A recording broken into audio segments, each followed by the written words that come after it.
Hey everybody, how you doing? I'm Gary Palmer Jr. ETH. You're you, and together we are minting coins. We are here in the builders market, watching a lot of things happening. There's a lot of things being built, everything from the ENS name wrapper to all sorts of new technologies built on EIPs like account abstraction, EIPs like signing with Ethereum, EIPs like cross-chain interoperability protocol. All of these are a mouthful, but we have a new one. We have token bound accounts, TBAs. What are these token bound accounts? Smart contract accounts owned by ERC-721 NFTs. This is the ERC-6551. We're going to be talking about this. Kind of technical, but we're going to break it down very simply thanks to a bunch of our friends on Twitter. And we're not going to be doing that alone. We're going to be doing it not with Stephen Miller, but Stephen Miller.eth. How are you doing today? I'm back and ready for action, Gary. Took a break last week from the .eth, but we're back. Never lost it, just lost it in the title bar. I'm doing good, man. I'm excited to talk about this this new EIP because everything that I know about it so far, it sounds a lot like what they've been trying to accomplish with account abstraction. So I'm excited to see what exactly sets this thing apart, how, token bound accounts are going to be game changing in the Ethereum ecosystem. But it's a great week to be back at Whiskey Wednesday. So cheers to everybody in the audience. I hope you guys are having a great week. And I'm looking forward to getting into some of these topics with you tonight. Yeah, cheers indeed. Cheers everybody out there. And definitely looking forward to getting into these topics, and whichever friends want to jump in and join us as we talk about them. It's going to be really interesting because this topic, you're saying how it reminds you of account abstraction. You know what it reminds me of? Avagache. You know what those are? Oh yeah, I do. We're going to talk about it. But before we do, hey, listen, we're minting coins. That's who you are. That's who we are. That's where we are. And if you want to know more about us, then you can go to mintingcoins.com. Your support for us at mintingcoins.com helps us with what we're doing with the education here, the connecting here, the news, the community. It's also helping us with what we're doing at web3domains.com, giving information out there about Web3 domains, digital identity, because we are Web3 domains and we are helping people with digital identity. So feel free to go check out those websites, check out the news, a lot more coming out on the way. Yeah, enjoy that. But yeah, we also have Ma'am.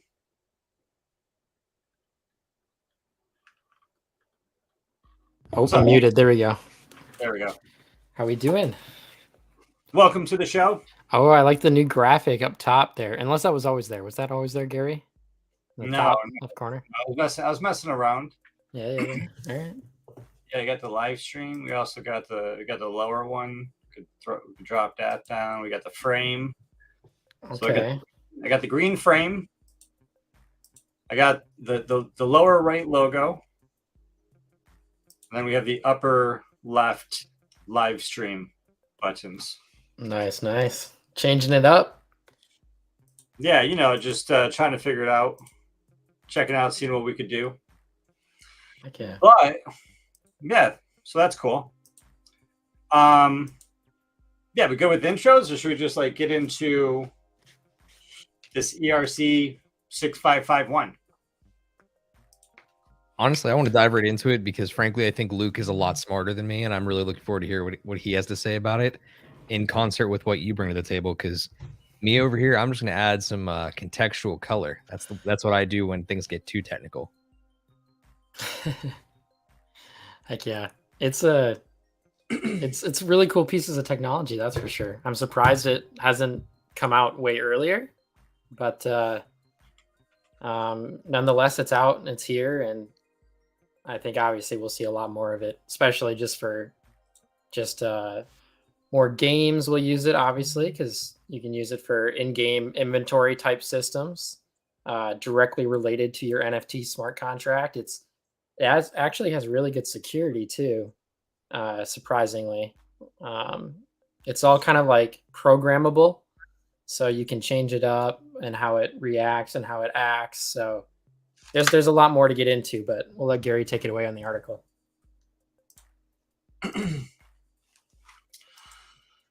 Yeah, so I don't have any articles per se, but what I do have is that first up we have the eips.ethereum.org/eips/eip-6551. This is the Ethereum improvement proposals page, which has a lot of information, including all the information on all the different EIPs. I'm kind of assuming there's at least 6,551 of them. You know what I mean? And so this one is the non-fungible, sort of comma. In my brain, there's a comma after non-fungible token bound accounts. But token bound accounts, TBAs, this is both an interface, right? An interface between two things. There's an interface and a registry.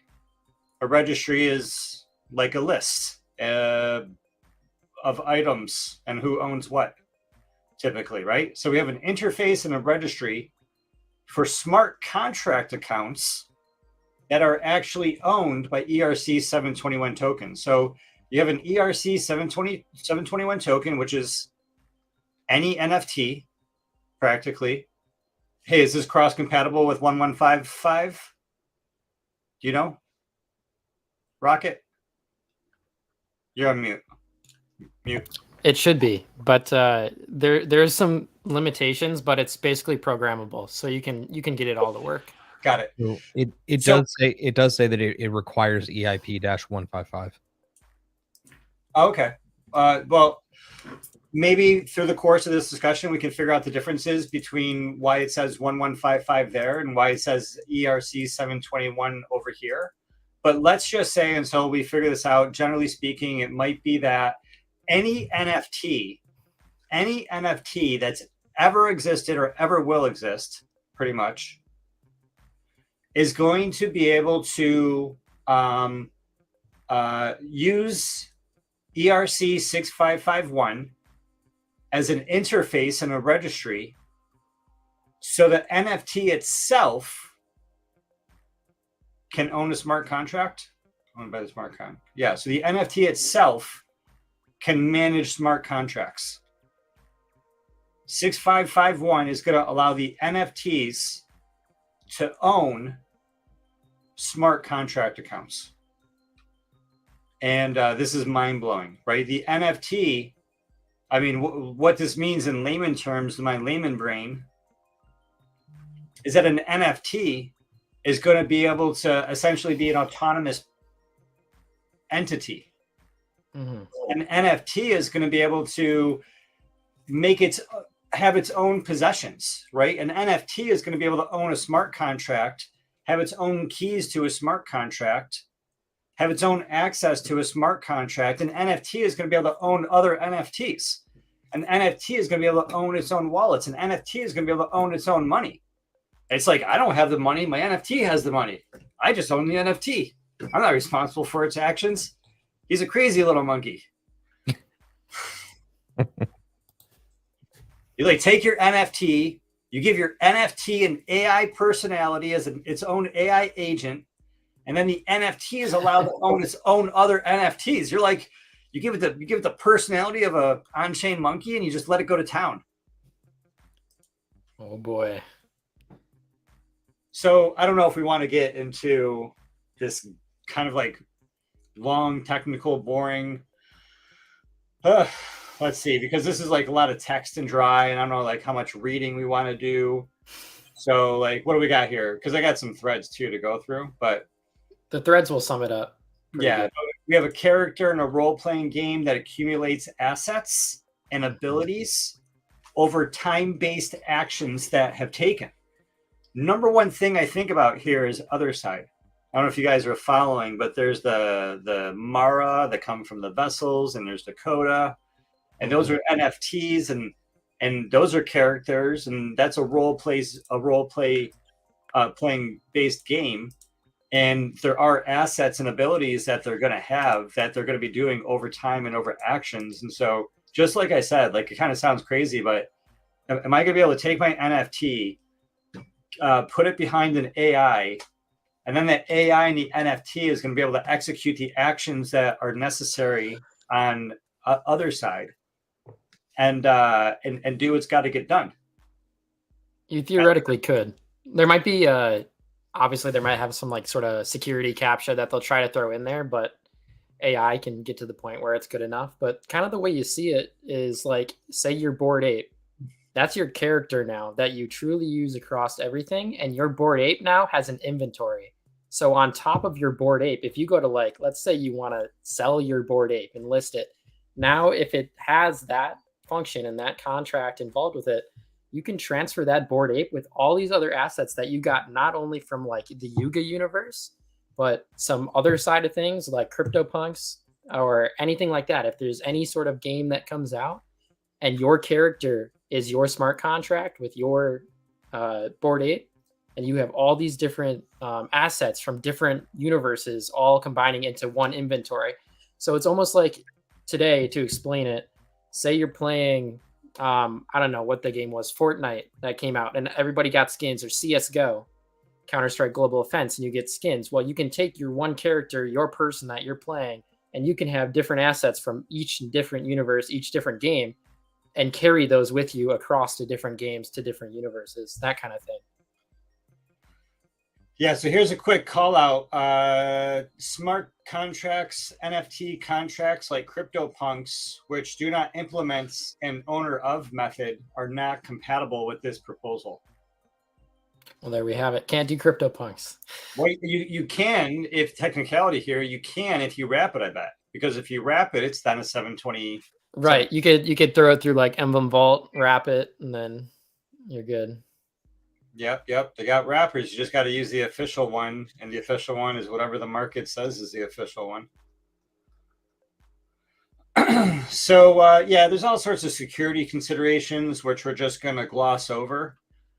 Things having to do with fraud prevention, considerations for potential scams if Alice owns an ERC-721 token X, which owns token bound account Y.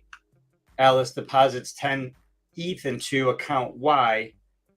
Bob offers to purchase X for 11 ETH, which is the account plus the token. Assuming he's going to receive the 10 ETH along with the Y, which is valuing at 1 ETH. Alice withdraws the 10 ETH from the token bound account immediately, and then accepts Bob's offer. Bob receives token. So there's got to be something in the like a marketplace could solve that easily, because a marketplace could just say, hey, whatever accounts this owns, if anything changes with that account, then it won't be a valid sale. You know what I mean? So if someone tried pulling that, but yeah, OpenSea needs to be aware of this, and OpenSea, I don't know if places like OpenSea have already, thought about this type of stuff, right? Because that's these things will be a big deal. I mean, this is already happening. I don't know. I don't think it's with this, but there's apes and there's dogs, Yuga dogs and Yuga apes and Yuga mutants that are staking for ApeCoin. And some people are probably accidentally selling their NFTs, and the value of the NFT is actually higher because the staking goes with the asset. You know what I mean? Mm-hmm. Right. Yeah, so there's a lot of other information here. The copyrights are waived via a CCO, so this is totally open source. This is totally already being used. Ownership cycles, mitigations to be considered. If you really want to get into it, I recommend that people dive deeper into this document. We can get into a couple threads. I threw up a couple threads to see what some people put together for us.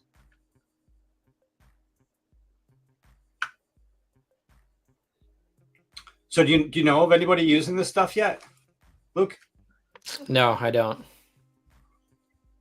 I do not. What I did here, which was pretty cool, was theoretically, you know how we have our .eths and we can use them as domains, and then we can also use them as wallet addresses for receiving and reverse resolving.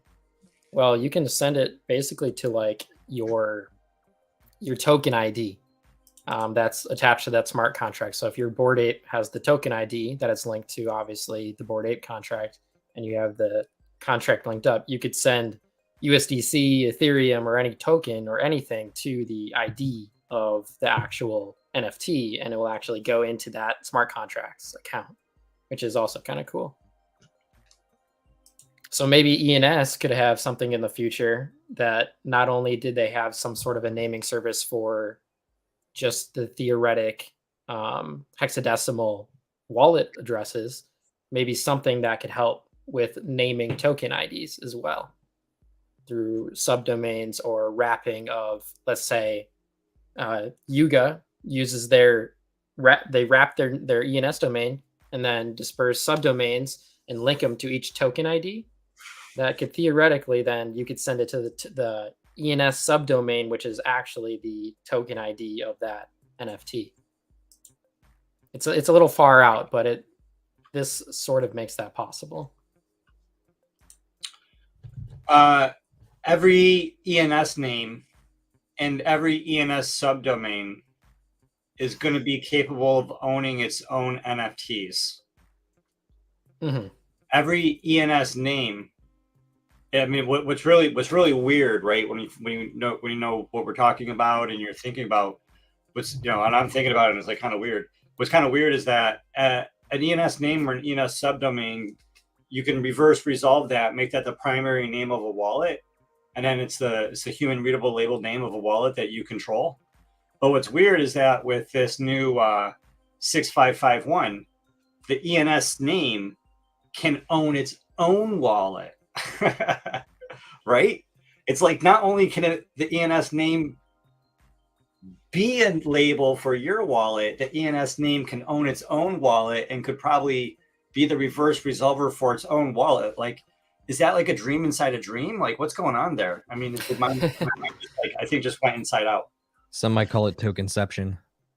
Tokenception, I love it. Yeah, go get that .eth. That's why you guys have me around here on minting coins for my witty retorts. Yeah, it is tokenception because like the ENS, I mean, NFT could own its own wallet, and then the NFT's wallet could have its own ENS name. So your Bored Ape is an NFT that can own its own wallet, and then you can give that Bored Ape a subdomain from Yuga or BAYC.eth. Yeah, man. And then it can go interact with the world. And you could, I mean, it's so weird. And you could probably give the controller, then you could write your own smart contract, release it, give that smart contract access to the Bored Ape via the controller address. And then the AI is like having your ape running around out there, do whatever. And your every apes is like a real entity online. That's way out there. Crazy. Okay, let's see how Alpha Panda breaks this down. NFTs have their own wallets? ? Do NFTs have to be bound to a wallet? What if the NFT functions as a wallet too? That's where token-bound accounts come in, TBAs. We're going to go over those with him. So, yeah. Proffered by Future Primitive, Steve Jang, Benny Jang. Each gives NFTs its own wallet, creating new primitive that changes the way NFTs function on the Ethereum network. I really think this is a game changer. I think this is like, just makes everything so insanely dynamic. It's kind of mind-blowing. What's the motivation? Because I mean, the tokenception, like Steve said, you could have an you could have a Bored Ape that has its own wallet, that has its own Bored Ape, that has its own wallet, that has its own Bored Ape, that has its own wallet, right? You could literally like have tokenception. It's identity. It's true identity. It's crazy. And so what's the motivation? I mean, to think about the things you could bury into an NFT system. What's the motivation? Current solutions have intricate wrapping contracts and procedures. 6551, hereinafter referred to as TBA, simplifies the process, allowing every single NFT, both ERC-721 and 1155, to have their own wallets, making it easier for those NFT themselves to manage these assets. So TBA is open source that works with no action needed by the project owners, no change to the 721 or 1155 standards. And this TBA easily adopted by existing marketplaces, wallets, dApps. Wow. So the TBA allows your NFT, every NFT, whatever your favorite NFT is, TBA allows your NFT to have its own on-chain identity. And I think if this ERC-6551 TBA, if it allows every NFT to have its own identity, it also allows every NFT to have its own, say it with me, ENS name. This is so cool. So can you use this for your project? They say probably hell yeah, it's open source. We already saw it's CCO. We checked the source material before we went to the thread. And a lot of people working on tooling. Who are the companies working on tooling for TBA? Because I want to have a beer with them. I want to have a beer emoji with them. Several. They say several. What NFT projects are incorporating? It's got to be ENS. I mean, we need like everybody to think about this. Like, I don't know if this is really like probably collab land for verification and Discord. Have you guys heard about this, or is it just me? So I have not, like, at all. And I think that just goes to, show what you get here at Minting Coins, the most bleeding edge reporting from Gary Palmer Jr. Is in Web3, like, we need people like Gary Palmer Jr. GPJ, he's got the dog in him. So Alpha Panda is saying that TBA is being integrated into popular wallets and marketplaces like MetaMask and OpenSea. I don't know if this is real. I mean, that would make sense. I mean, if it's essentially its own wallet, it's going to have wallet integration first. Every NFT is a token-bound account. You can nest your NFTs inside each other. This opens up many new patterns of bundling NFTs for trading and gaming, just like I already said, just like we already coined. It's tokenception. I don't know if Steve Miller already minted this NFT ENS name yet, but Evan15, have you heard of ERC-6551, or is this brand new for you today? No, so I heard about it, I think maybe like a week ago-ish, maybe a little bit later than that, but like, I don't know, a couple days ago. I've heard like a similar concept. I know like Wizard and a couple of people have been finding like different ways to technically do it, not on like an ERC standard, but like I've been like trying to figure out the whole like NFT as a wallet, and I think it's very interesting. I'm not the technical person, so I kind of just like sit back and let the people build with it.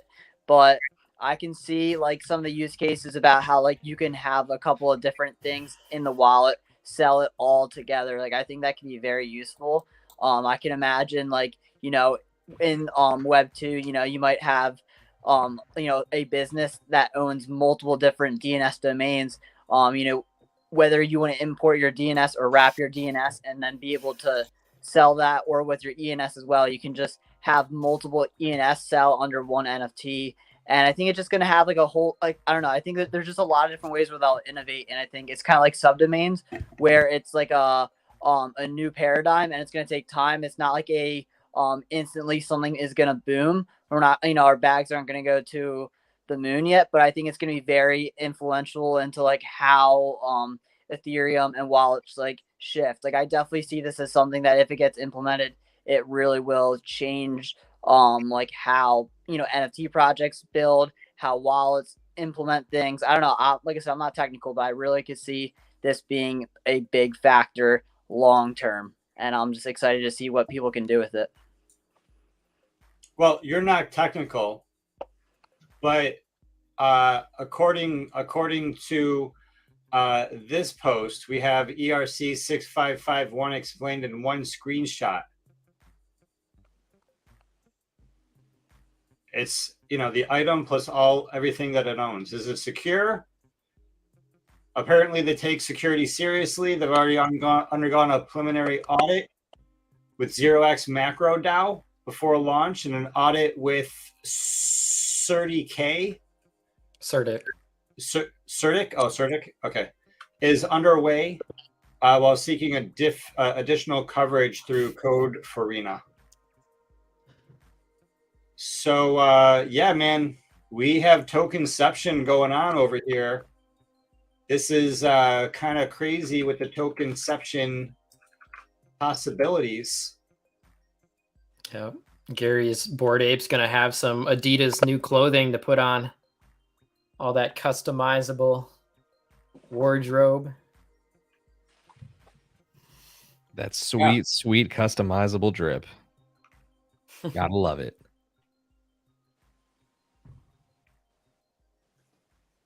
You can put other NFTs like outfits, art, items into your NFT's own wallet. So you have Jeff's wallet, and inside Jeff's wallet, they even used Ian. Who the hell is this person using ENS names in their graphics? Subdomains too. Yeah, right. 1337.sapiens.eth. And so this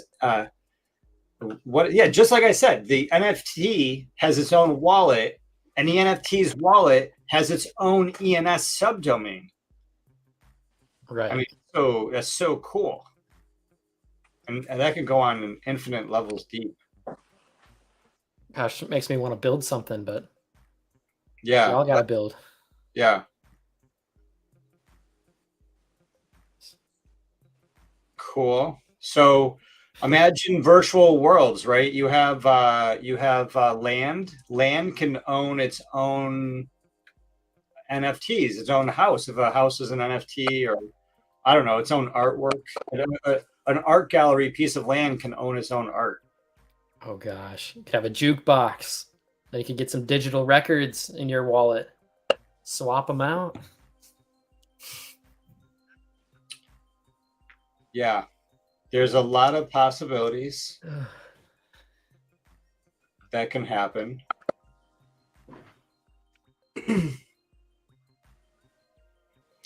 Yeah, I'm super excited about other side. Mhm. I want to have like some shows going over that as soon as we can get deeper into other side in those worlds. I like going through voxels. I like going through Decentraland. Maybe we'll do that. Like in the coming weeks. But other side, if you guys aren't paying attention, is pretty dynamic. There's a lot going on with what people are going to be able to do by owning an other side piece of land, and then by owning one of the characters. And then the characters are basically going to be able to farm the land, and then you're going to farm the land, and then people are going to want the things that they farm, and every land is going to be farmable for something. And then they're going to be able to sell that in a marketplace, and that marketplace is only going to accept ApeCoin. And so whatever, piece of material you want to buy, right? But if these characters that are going to be farming the land and defending the land and, whatever actions they have, like the character, so it's not just a thing that we're talking about an NFT having its own wallet, but in the other side, it's an actual game with an actual world. The land are NFTs, the characters are NFTs, and there's actual actions that need to take place. There's actual timing considerations that are going to be important. There's actually supply and demand and a lot of considerations, right? And so it's not just like the ape is going to have its own wallet, but if the characters can have their own wallet, and if the characters can take action inside the game, That's the missing piece that this isn't talking about. This is an ability. The ability is that the NFT is going to be able to have its own wallet. But the benefit is that now you're going to be able to use that to your advantage. And so my question is, can you write smart contracts that allow NFTs to be agents? Autonomous, on blockchain, actionable agents.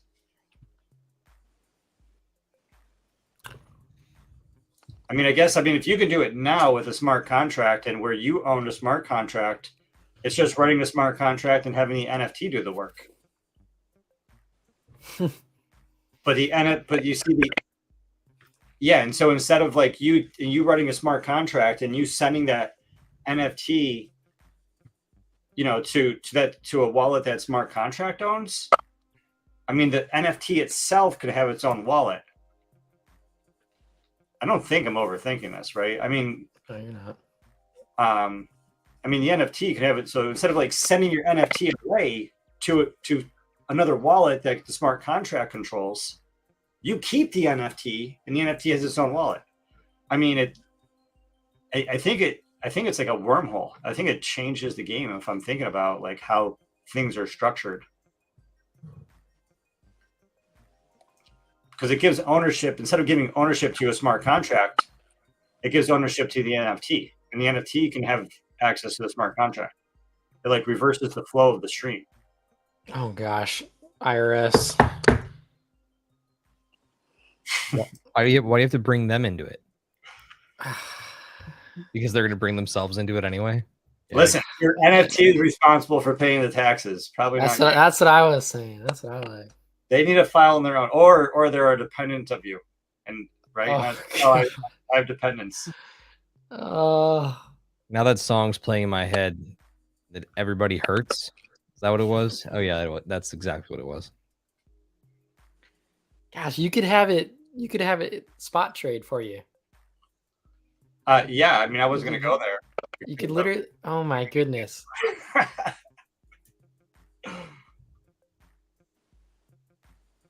That's insane. I wish I knew more. I mean, you could just write. I mean, I think everything you could do, you just do like a smart contract. But the thing is, like now the NFT, instead of like who owns the smart contract? When you deploy a smart contract, you own the private keys to the smart contract, right? And so but now the NFT can deploy a smart contract. It's weird. It's kind of like I didn't do it; the NFT did it. Oh gosh,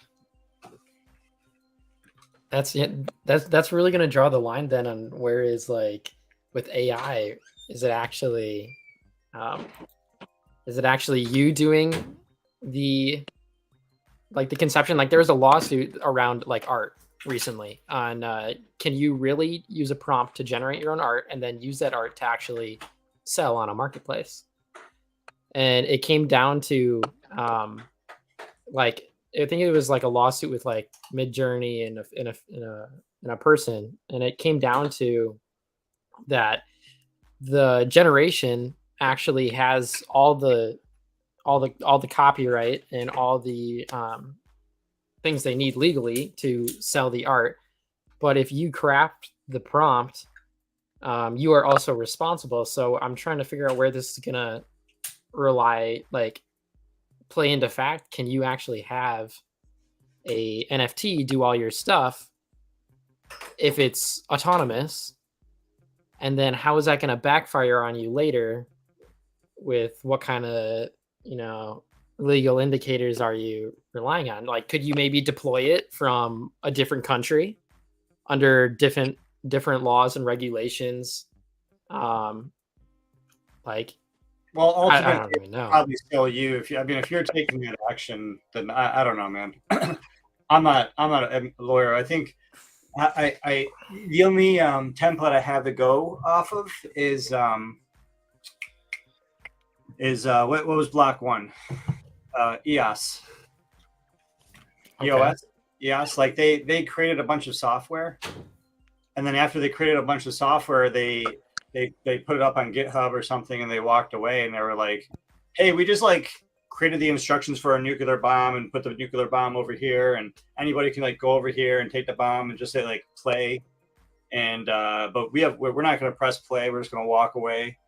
And then a bunch of other people took, that and just like press play, right? It's a blockchain. We're like, hey, it's like right on the blockchain. And it was like, started syncing. And so they were like, well, we didn't start the blockchain. You know what I mean? And so then their hands were free. So that's a template that I know. Okay. And then they made a couple $1 billion and, they paid $100 million fine. And now they're doing really well. But anyway, these NFTs, every NFT is, it's going to be able to be, it's going to have its own Ethereum. It could have its own crypto. It could have its own anything. Yeah. So basically, dude, not only is your NFT going to have it, like every NFT is going to have its own ENS name, because every NFT is going to have its own wallet. And then you're going to be able to send money, not to the person, but to their NFT. So here's the thing that I don't know. And I guess I'm trying to understand it because like I want to see a world where you can better assign an ENS domain to an NFT because that helps us all win. But we already have the concept of like the subdomain binding, or like not soul binding but name binding to a token. Is this just a different way of achieving that goal? Say that one more time. So like one of the things that a lot of projects are doing right now is like they're issuing subdomains to their holders, right? Yes. So for example, when, not if, OCM decides to really deliberately use OCM.eth, they can assign the token number that every single Genesis monkey has. So in my case, 5895.ocm.eth, right? And it's only able to be claimed by the person who owns 5895. In this instance, they could simply designate an ENS name to that specific token. So that your on-chain, in that case, I'm trying to think, so I'm thinking out loud right now. So your on-chain monkey is an NFT, and it has the ability to claim a subdomain. And when it claims that subdomain is also an NFT that somehow is connected to that on-chain monkey. And there must be code. There must be a smart contract somewhere for that subdomain system that says that the only person that can control said subdomain is the owner of the monkey. And so if you own the monkey, all that's doing is letting you go in to update the records for the subdomain. And then when you update the records for the subdomain, you could say, yeah, this is my wallet address. So when you want to send that on-chain monkey some Ethereum, then you're sending it to the subdomain. It's just rerouting it from the subdomain to the wallet that you own.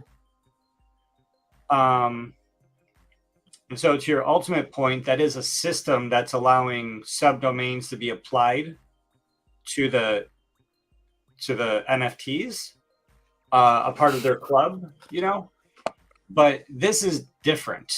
And maybe, I don't know if it's easier and or better, but this is different. This allows the on-chain monkey to have its own wallet. So the monkey could have not just its own name. The monkey could have its own MF and wallet, which is a big deal.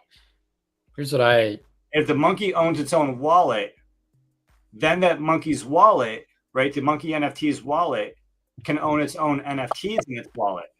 And one of the NFTs that the monkey NFT can own is an ENS name.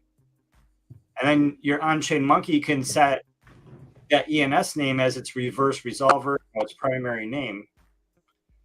And then your on-chain monkey can receive, it could say, you or it could say, send me Ethereum, send me USDC, send me wrapped Bitcoin to my ENS subdomain. And it's not going to route through the subdomain to your wallet.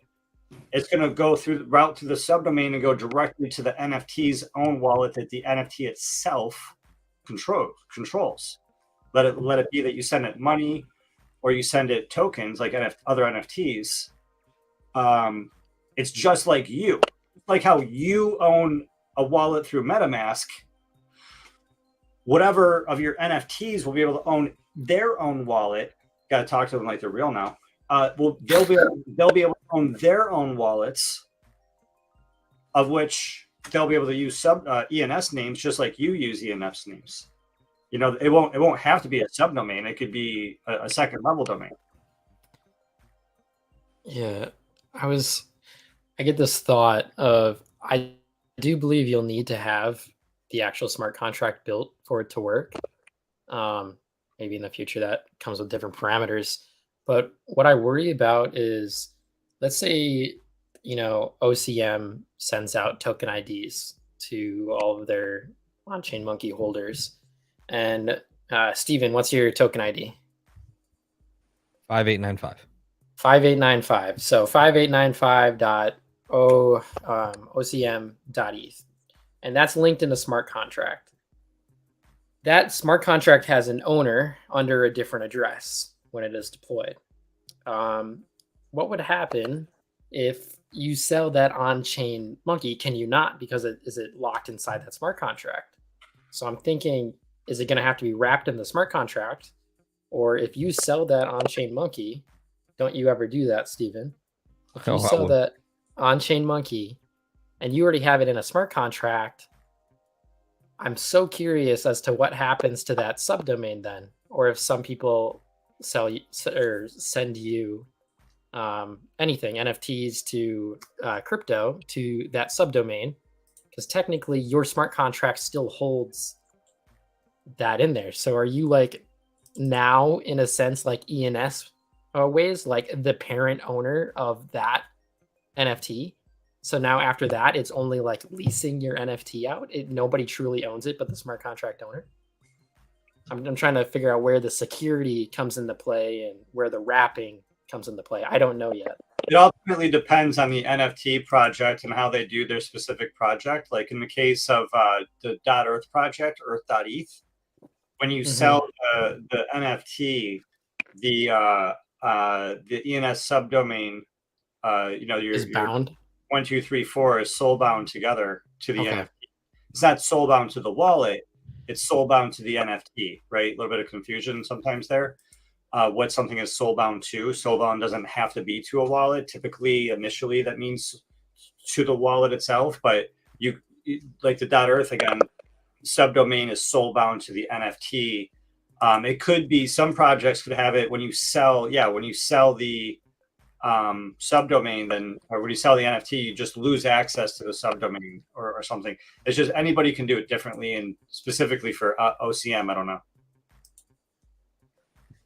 Yeah, they'll figure out something. You guys are nuts. You guys came on top of it even with the Bitcoin ordinals things, dropping a whole 10,000 in one Satoshi basically. It's insane. I'm giving everybody here fair warning. Like, they're not even close to done. Like, Danny Yang is an absolute legend. He's going to keep doing stuff just like that as long as he's in blockchain, and I don't see him leaving. Hey, is the music too loud? There's like background music. Is that too loud for anybody? What? Can anybody hear background music? Yes. Very lightly. Is it too loud? No, it's perfect. It's okay. Nice ambient. I kind of wonder if it might be too loud for some people, you know. Like I think it's like different for different. Like I think all of us, it's a different volume sometimes. Yeah. So this all reminds me of the Avagache. The Avagache, these cool little ghosts that are created with spirit deposits. You guys know how this stuff works? I love Avagachi. It is pretty cool. So fun.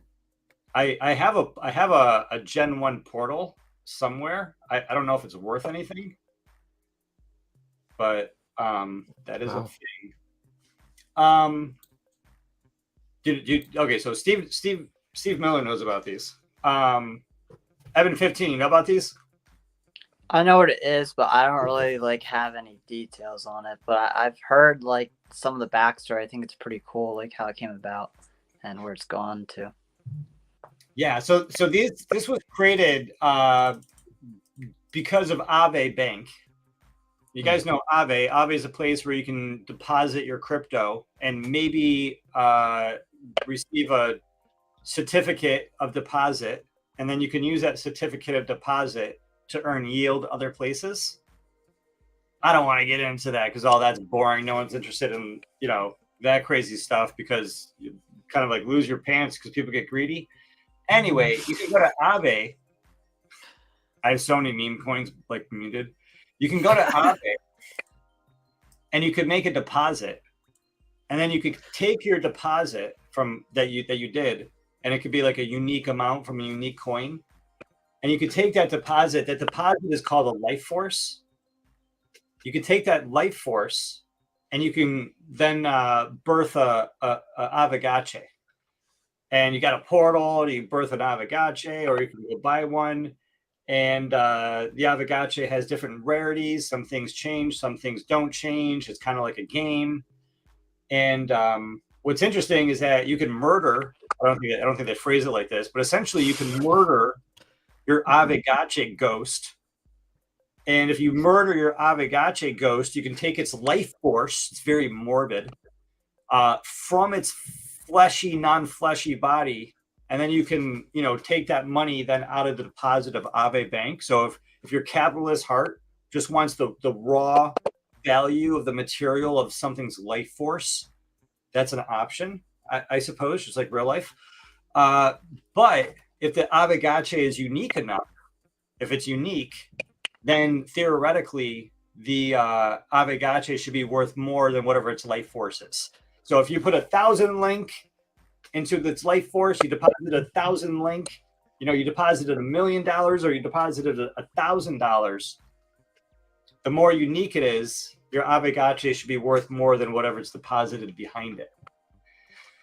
Why the hell are we talking about all this? Well, like I said, some things of the Aavegotchi you could change and some things you can't change. And so in terms of the things you can change, you could change, like you can see, like you have hats, and some of them have things in their hands, and some of them have clothing. You know, and these things the Aavegotchis actually like own.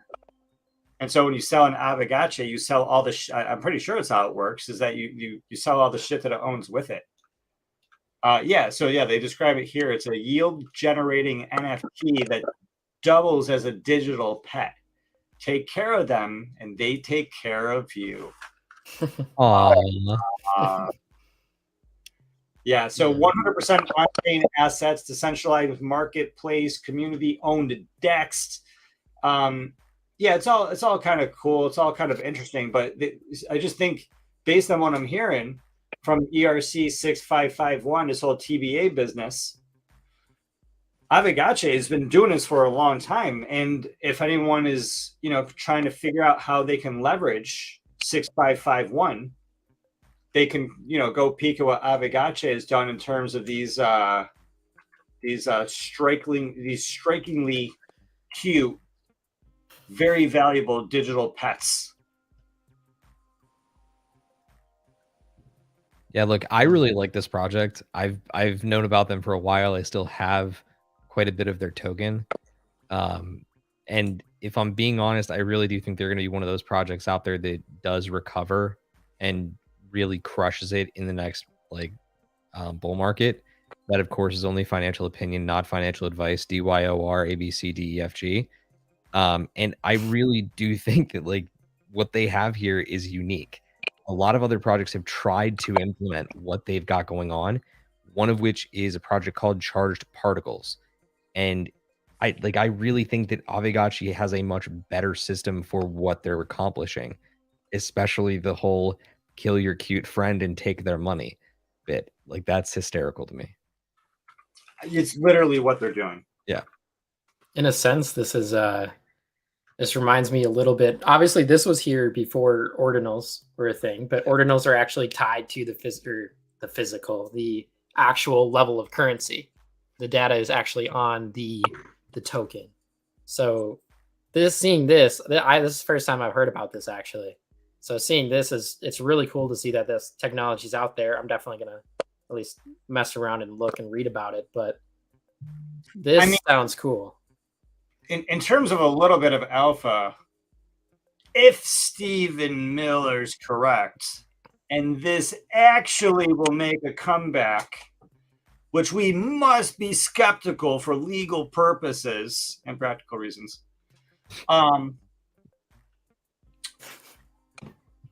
Yeah, so this has a rarity score of 509. The cheapest one from Haunt 1 with the VOG. Just say, yeah, it says Haunt 2. Yeah, all these are Haunt 2s. These are Haunt 2s. Are these all listed? Is this all like a marketplace? This is for sale for 290 Ghost GHST token, which they're about $1 a piece, $1.12 a piece. So yeah, this is about $300. And it's from the original Haunt 1 as a rarity score of 500, which is like less than 1,000. Right? I'm just thinking there's got to be, I think there's 10,000 of these. Portals. There are 10,000 portals. You take a portal and it allows you to, do an Avagache. I think it's more than that. Yeah. Is the number associated with it on the right-hand side? Is that how many tokens there are? Is that when it was created in order? So that was the 1,659th one. Yeah, out of whatever. Yeah. And so this is on 2. And so this is in the second batch. Yeah, let me see if I can sort by token ID descending.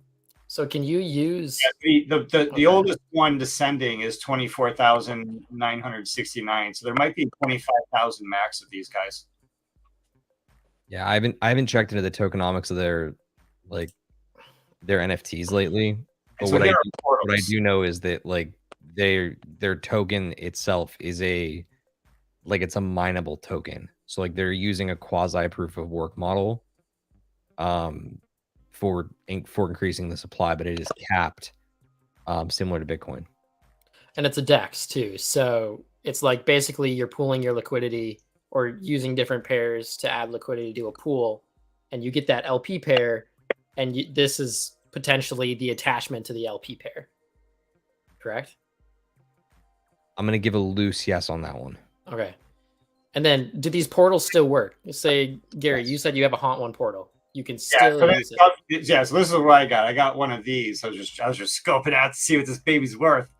Yeah, so I got one of these. I don't remember what my token ID is, but yeah, so the cheapest Haunt 1 unopened portal is $999 GHST, which is like $1,100. It's not bad. What can you do after they're open? So what's the difference here?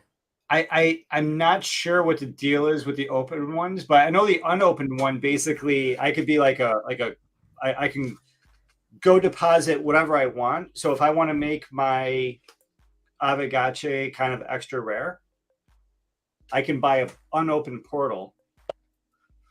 I can go deposit an extra large amount of money, right? And maybe a unique coin. Maybe see if I could do $1 million in the ENS token. You know what I mean? Which would be horrible because then you can't use it for voting. Yeah, and who wants to use the ENS token for anything other than voting, right? Right? It's a bad idea. It is a bad idea. I would get that only for voting. But take something valuable but take a high amount of it. And because you deposit a high amount of a unique token that versus 0.1 Ethereum, right? Some of these portals are probably open. What happens if I click on this?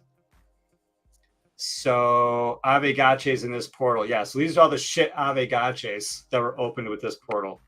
Yeah, so you're stuck. So this is shit, and you're stuck with all these shit Avagaches because they opened this portal with $25 in $25.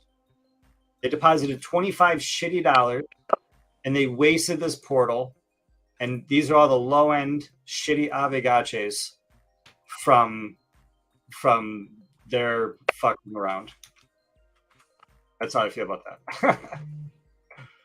Here's Haunt 2. So Haunt 2, see, Click is on it. $300. So it's like much cheaper for Haunt 2. Oh no, it's open too. Never mind. So if you transfer a portal, an open portal, do your Avagaches that are in that portal transfer with it? No, if I think of the portal, if the portal exists, I think that the Avogate is dead. There's either a portal or an Avogate. Tragic. Yeah, either your Gotcha. Avogate was born, or it was never alive, or you murdered it. Those are the three options. Gotcha. This And is it the really most sucks, morbid because Whiskey Wednesday to date. you're already a ghost, and you get murdered for someone's like lust for like liquidity. Savage. Want your liquidity blood? Gosh, there's too much stuff in this bear market. Oh, So Evan, you're in the gaming generation. Is this the sort of thing that you would play? Yeah, I'm not personally the biggest gamer, but like I could see a lot of people my generation playing this. And I think over time, like hopefully, more people just learn about like how to use wallets and whatnot. I think that's gonna be like for every game is just like and just Web3 as a whole. I just think like learning how to use blockchains, decentralized applications. Like once that's like figured out and once it's easy to use and all the marketing's been done, yeah, I can see a lot of people like this kind of reminds me of like Among Us and some of these type of games, like not like completely, but like it has similar graphics, like the newer trend in gaming is like, all right, this game that's like a mobile or browser friendly and just is like the most simple game but blows up. And I'm not trying to call this like simple, but I just mean like it's not like there's like immersive worlds blowing up, and then there's at the same time the more simple like getting back to the roots of things. Like I think like the nostalgia era of the internet is coming back, and so yeah, long story short, I think yeah, a lot of people my age would love this. It's just a matter of time, especially if there's any PDE involved. Like I think the player to earn, even if it's only a small amount, I think that's going to be really enticing for the younger generation. Yeah, guys. I mean, it's you got to understand. This is a freaking Tamagotchi, which will exceed the value, the rate of inflation. This is an inflation crushing Tamagotchi, because this is a unique on-chain digital asset that is literally backed with the life force of cold hard cash. And the uniqueness of the freaking thing plus the age of it creates a unique collectible. It turns your fungible shit crypto money into a valuable piece of art, which is worth more than whatever amount of money you put behind it, because of the uniqueness of the token. And the uniqueness of the token comes from playing the game and keeping up with the Jones. You know what I mean? Because if you have the most unique butterfly in the world, and then everyone slowly makes their unique butterfly more unique than your butterfly, now your butterfly is like the same as everybody else, because the unique thing about you now, like like everyone made themselves more unique, if such a thing happened. Anyway, yeah. So these guys sort of pioneered the idea of six. I forget how this all works. Check out their wiki if you're a developer. reminds me of the inflationary aspect. Reminds me of like those old Ethereum mints, like the actual physical mint coins that were tied to like 1 Ethereum back in like what 2015. The 0.999 silver, and then attached to them was like the wallet that held 1 Ethereum. So these are all the things your NFT can wear. So your NFT can own these other NFTs, and it shows you the rarity points and all the details of the game.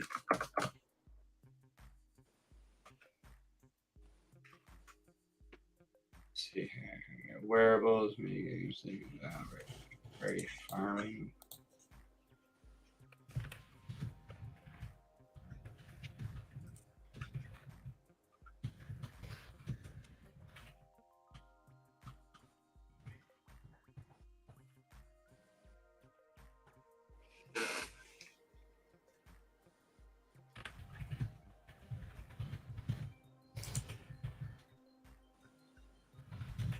Yeah, that's the Avogacci for you. And that's kind of where things are going in terms of NFTs owning NFTs. You know, degens that own NFTs and NFTs that own degens and degens that own degens and NFTs that own NFTs. That's not an idea if I've ever heard one. NFTs that own degens. Yeah. Girls who like boys, who like boys, who like girls. Wow, that's a throwback too. Shit. Yeah, man, it's like, yeah, NFTs that like smart contracts that like NFTs, they're going to be able to rock out with their smart contracts out.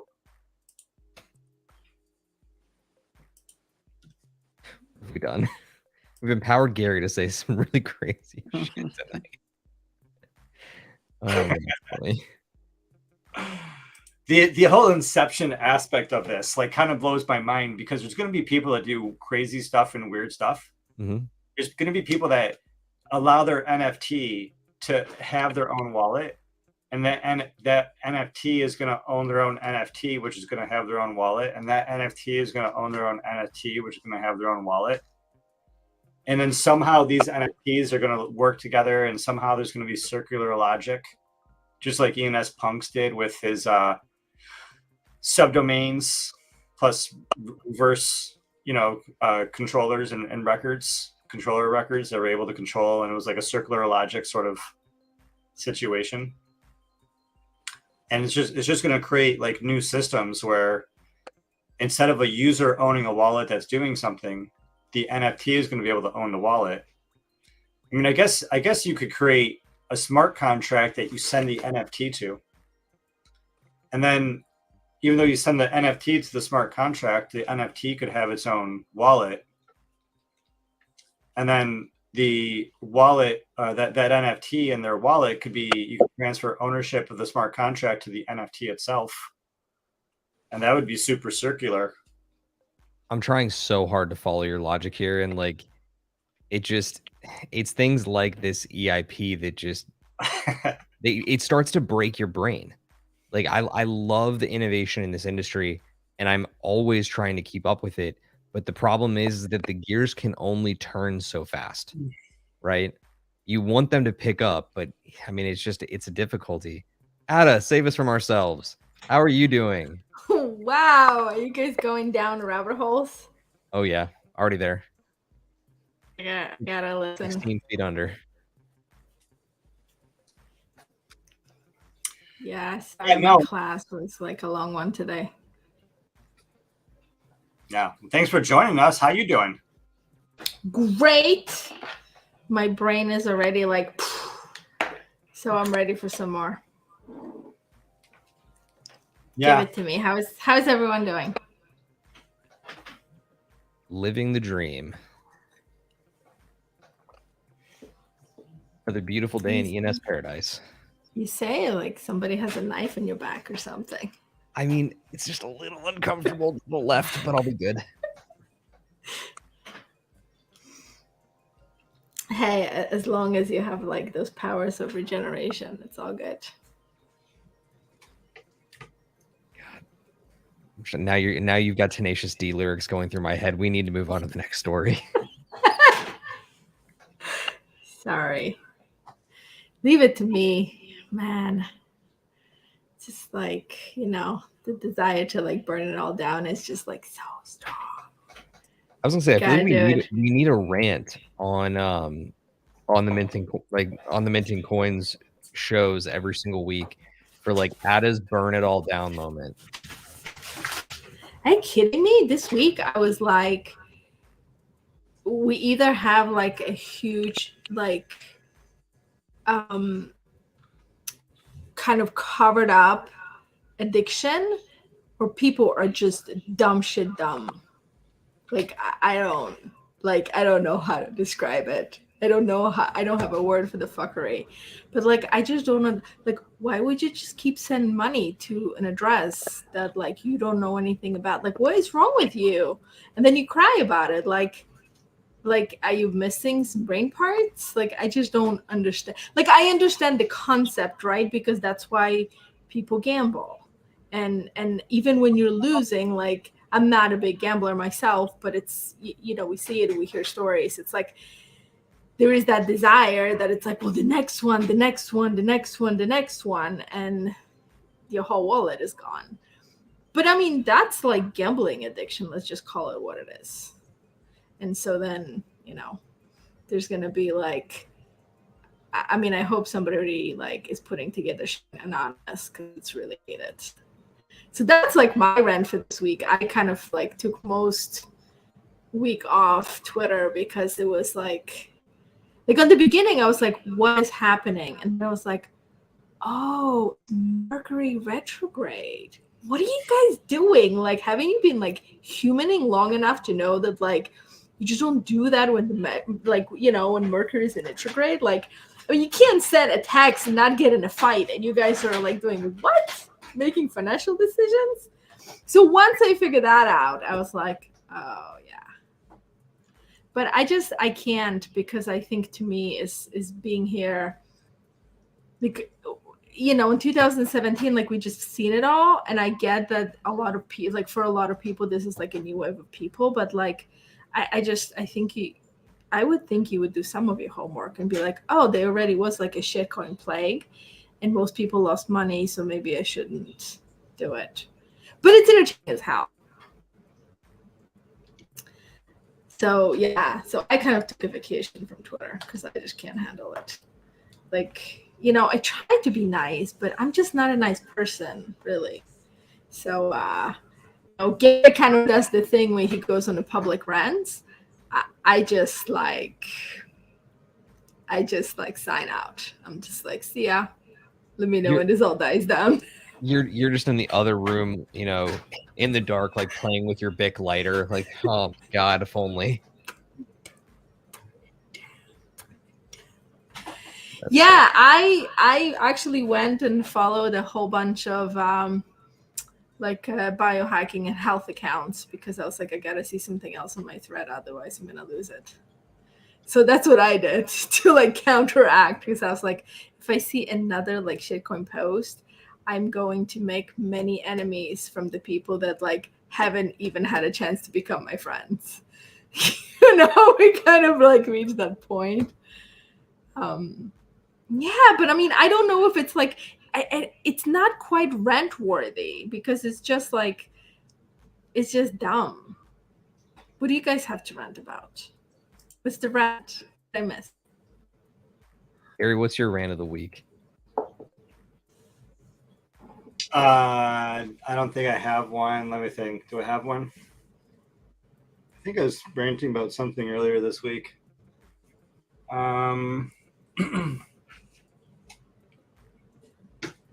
Yeah, I don't think I have a strong rant. Fuck, was I supposed to come with a rant? I feel unprepared now. So you hardly did your homework. Yeah. Let me think. I kind of like sometimes I get drawn into some Twitter stuff, and then I back out of it. And then I block it out of my memory, like it never happened. And I wait for the tweets to resurface in the future. Let's see here. I'm waiting for some of those exposés because that would be like good, but it's just I see all promises and no delivery. Very sad about that. Should like roast some people over it. I know. I've had 2 exposés promised. Yeah, like, come on, deliver. Don't promise. No. Yeah, I mean, I've done some bad shit in my life, so I mean, I admit it. I don't think I've done any scams or rug pulls or wash trades. Or Wait, I'm sorry. Is this people telling you that they're writing exposés on you? Yeah, on Gary. Yeah. Yeah, I don't want to name names. But that's an indicator that you've made it, dude. I know. Yeah, he totally made it. Yeah. No. There's been 2 people this month. I think this month that have both. I've retweeted it, but 2 people this month that both said that they were gonna write some pretty damning things about all the bad things about me, which is just hilarious because like I walked into this with my full name. You know, like I'm playing this game fully doxed. You know, I haven't done any wash trades. You know, like what I bought a couple of ENS maxis for undervalue just to transfer them easily, so I didn't have to like transfer them between wallets.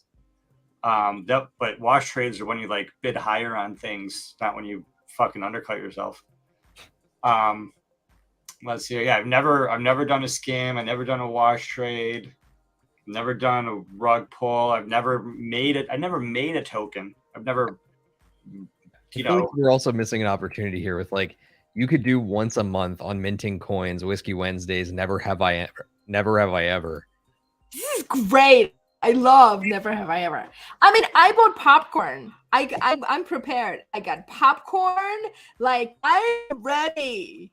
And I'm waiting. And I'm waiting. And I'm waiting. I'm waiting. No exposés. They were promised. Like, who does that, savages? Like, I'm waiting. Come on. What kills me is that it's like they say it like they already have all this damning information against me. And that's what's funny. It's like, what are you talking about? Like, what have I done?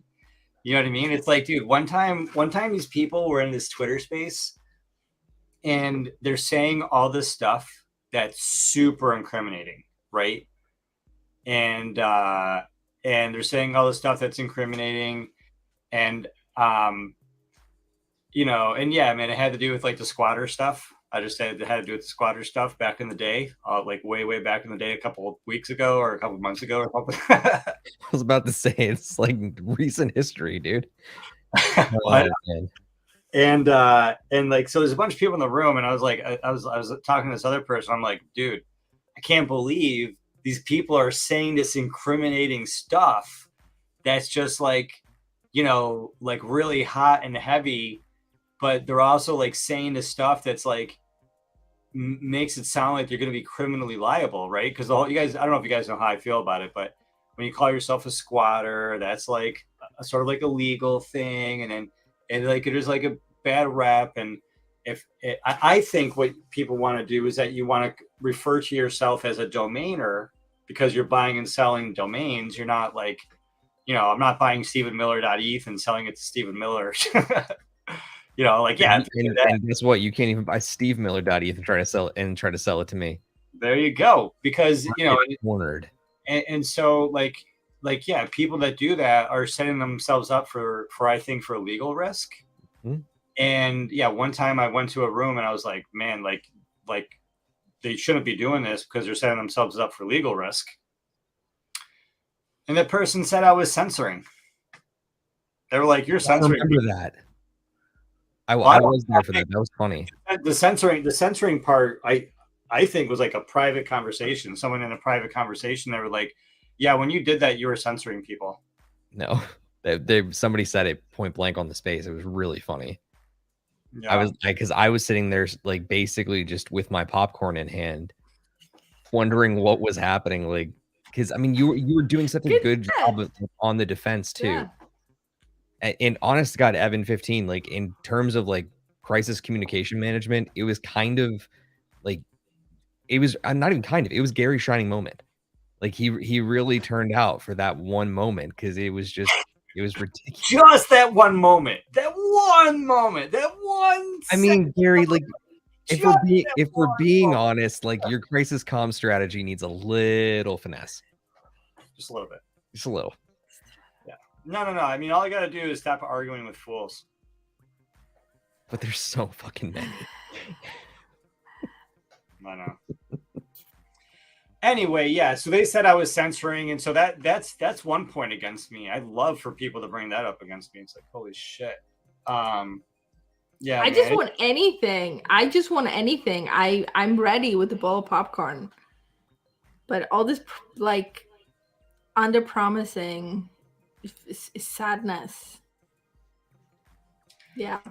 Yeah, whatever. I mean, it's all fun and games till, you know, I mean, people are just trolling, and I think it's dumb because I'm the fool out here trying to help people, not getting rich off of, you know, instead of getting rich off of people's stupidity, you know, launching meme coins and shit with minting coins or fucking whatever. We're actually trying to help people and share information and get conversation going, and trying to figure out how, what can we build that's real? What can we build that's meaningful?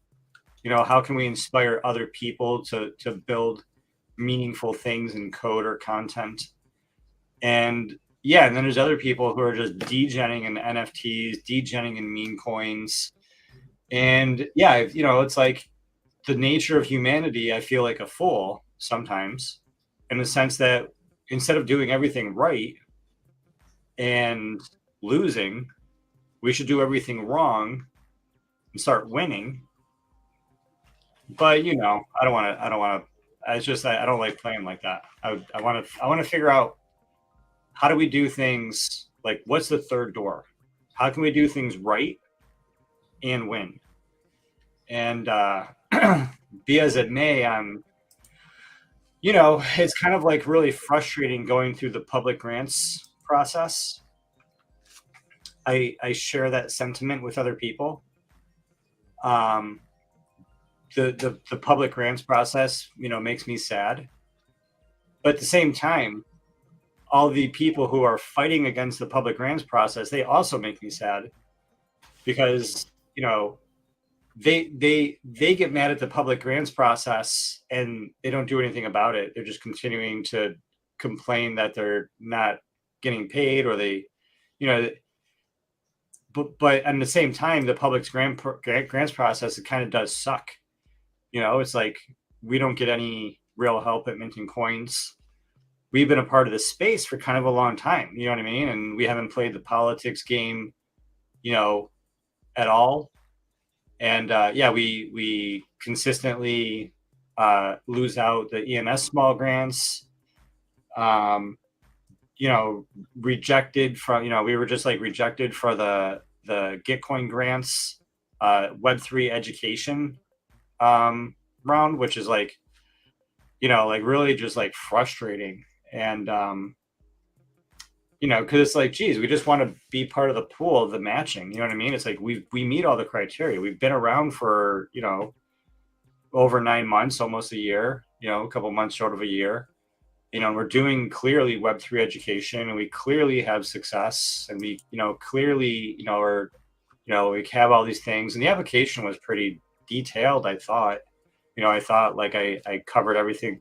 And so sure, there's the appeal process, and all that takes a lot of time. And it's like, it's like, what's really important? It's like fighting this grants process, which is really, really hard. It's like, is that really the best thing to be putting the money toward? Or should we bitch and complain that it's hard? Is that the best thing to put our time toward? Or should we just kind of put less time into complaining, less time into doing the applications for the grants, and just more time into building, more time into getting shit done, more time planning, strategizing, organizing? Just instead of asking for public funding, just getting the shit done is like a cold hard entrepreneurial business, whatever the hell the business idea is. We just bootstrap it, figure it out like entrepreneurs, and then just have more freedom and just be proud of getting shit. Because what's the alternative? The alternative is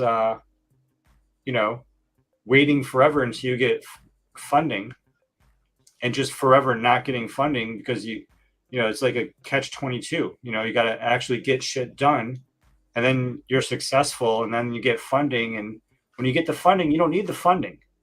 You don't need the funding. You're already like doing great. It's like all the PPP loan stuff. It's like everyone that needed the money didn't get the money, and everyone that had the money got more money. Well, I think it's not any different than what we have in Web2 world.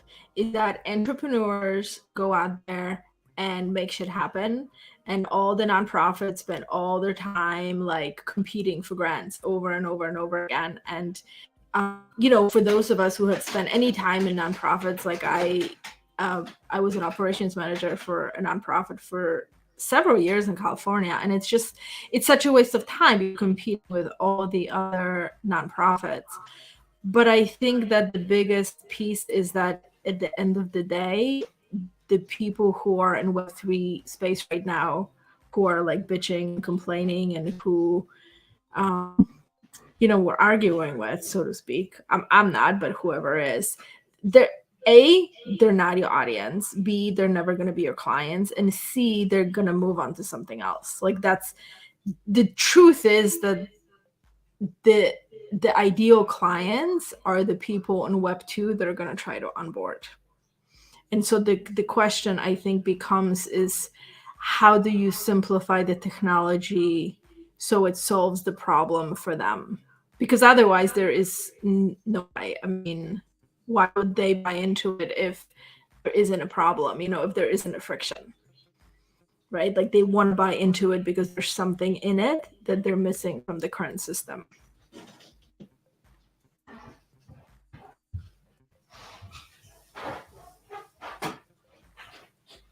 Yeah, I sit here and I can't help but just shake my head, because like, there are so many great projects out there, so many great content creators that all honestly, in my opinion, are deserving of the support of things like Gitcoin grants and, DAO funding. But I'm not sure that it's ever going to change. And that sucks. And I don't like saying it out loud. But there was a conversation that I was part of on Spaces, and I'm not naming names at all here. I refuse to do it.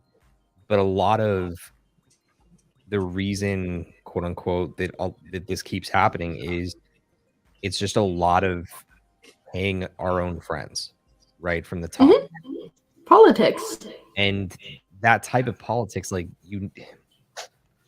there's no room for it in a decentralized future, right? Like, there needs to actually be no one or two decision makers who are just going to squash grants as they're put in. That to me is the issue here. And granted, very similar thing happened, and I am bitter, and I will name names, but CoinDesk had plenty of media partner applications and plenty of media representative applications come in. And when they see something that they don't like, or it's not something they see as like one that they recognize, not only do they not respond, but they will not, I'm sorry, not only do they tell you that you're not approved, they then won't respond. Right? Again, CoinDesk is a much different organization, but like that was the case for Consensus this week. I know a number of people, myself included, who were basically turned away. And it's just stupid. It defies the purpose. Like, you want to be able to represent what's going on at Consensus, but you're being told no, despite it being claimed that it's a free press. Mm-hmm. So I repeat it over and over and over again. It's just because we have the decentralized technology, it doesn't mean that we have fundamentally changed how we operate as humans, that we have, or that most of us are like fundamentally ready or even willing to make those changes. Because there is a way that the old system has worked. And so we're seeing all the same modes of operation move from the old system to decentralized. We just say it's decentralized, but it's all politics. It's the projects that are being backed, or the projects that are it's like friends and shoulders and it shouldn't be that way. And but it is. And I personally don't think any of it is going to change. And what you're talking about, Steve, it's across all of the organizations, because it's basically you took everybody from Web 2 and they a company in Web 3, and decentralization is a buzzword. It's like, oh, we're like centralized. It's like, no, you're not. You're not.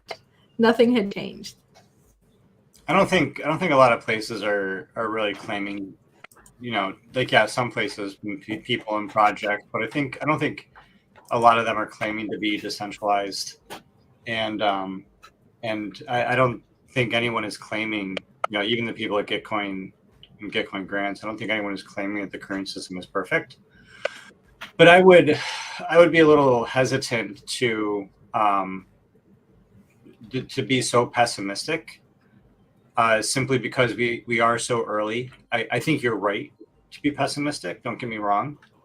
I think you're good to be pessimistic. I think you're wise to be pessimistic in terms of preventing from happening, what you don't want to happen.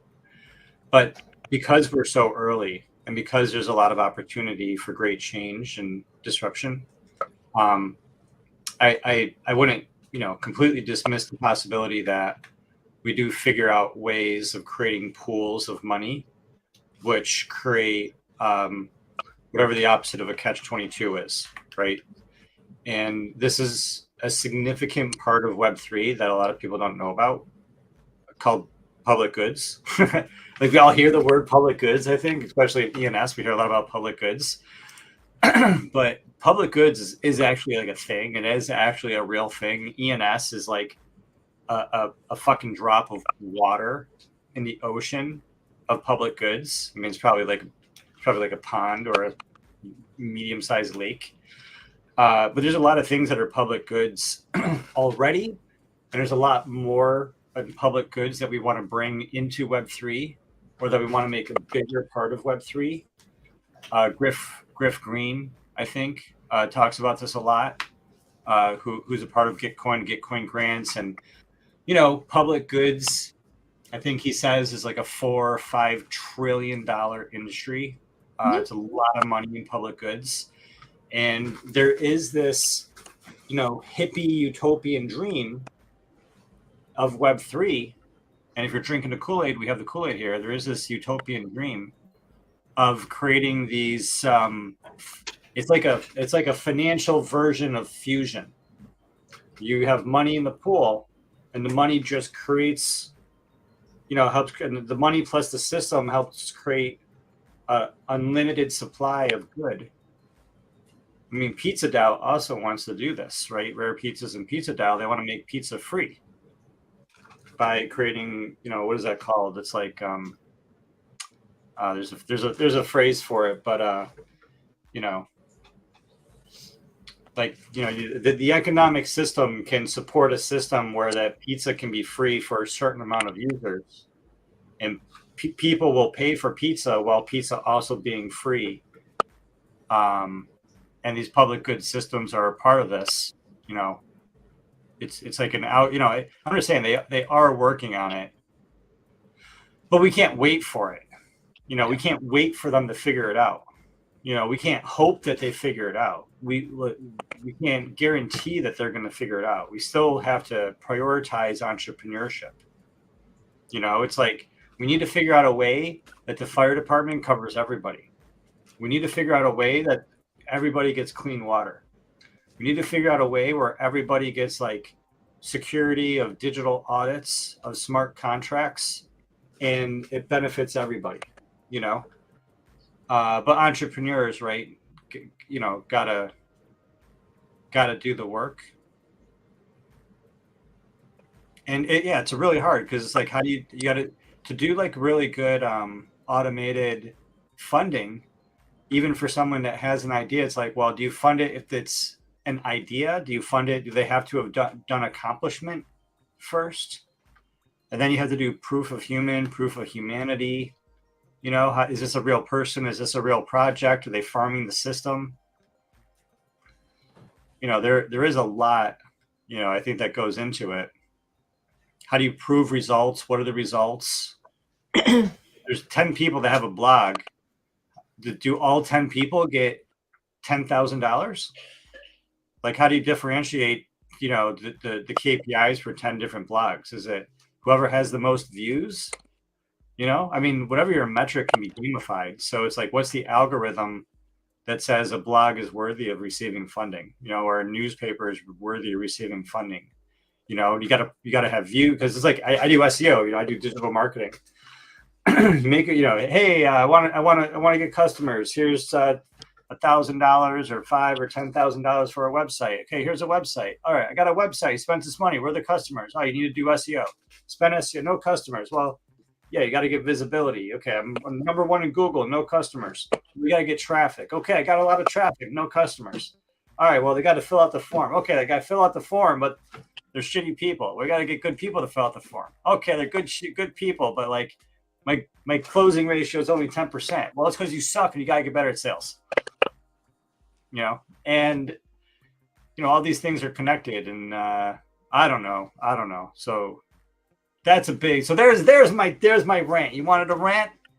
I came prepared. I had a rant. There you go. Public funding sucks. People got to get off their ass and do the work. And yeah, I'm trying to figure out what is the work that has to get done. You know, trying to do it. So then like, now I hate all these people that bitch and complain. They just don't do anything. They'd rather bitch and complain than do something. And it takes us to be the ones to change it, and that's the big kick going forward. So be part of, you know, creating the change you want to see in the world and all that jazz. I'm curious if Evan's got a gripe this week or something that's grinding his gears.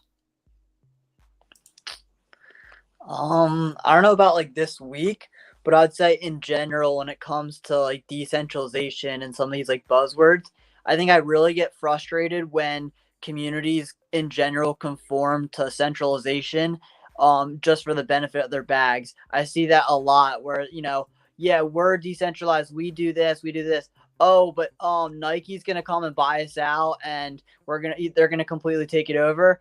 Well, hey, our bag's 4x, no worries. And it's just like, I don't know, like it's more NFT based, but I think there is a little too much of that. And I think even in blockchains, there's a lot of like behind the scenes funding and lots of different things with like VCs and stuff like that, like in the early rounds of you know, private funding, stuff like that, where I don't know. I just think there's some things that aren't necessarily the most decentralized.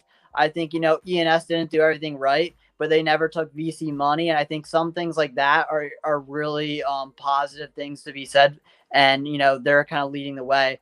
I think a lot of companies, you know, put out this front and then they end up taking money when they can. So I don't know, like that's kind of like a gripe that I've had for a long time, that it's just like, whatever. I'm not saying everything has to be decentralized, but don't act like you're something. Then when it comes down to like making money in the short term, flip a switch, because a lot of people have a lot of money and put a lot of time believing in something. And it's really frustrating when it just like completely changes up. And that's why I'm so deep in ENS, because, you know, like I said, there's always going to be issues, but I think compared to the rest of decentralized applications, I think, you know, ENS is doing pretty fucking good.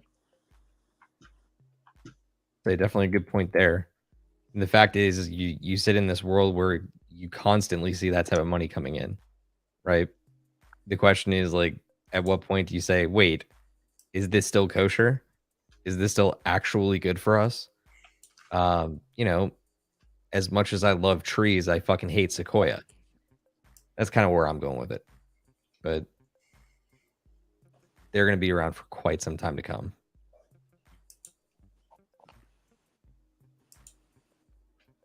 People need to hustle harder. Very true. People are looking for the easy solutions. Well, I think people just need to get out of the Twitter.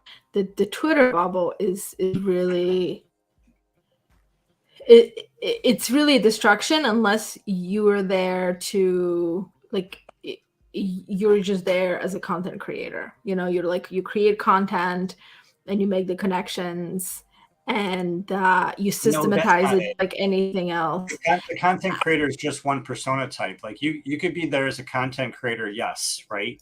But you could also be there as like a researcher, yes. And there's like a lot of different reasons that you could be there. The problem are the people that are there without purpose, right?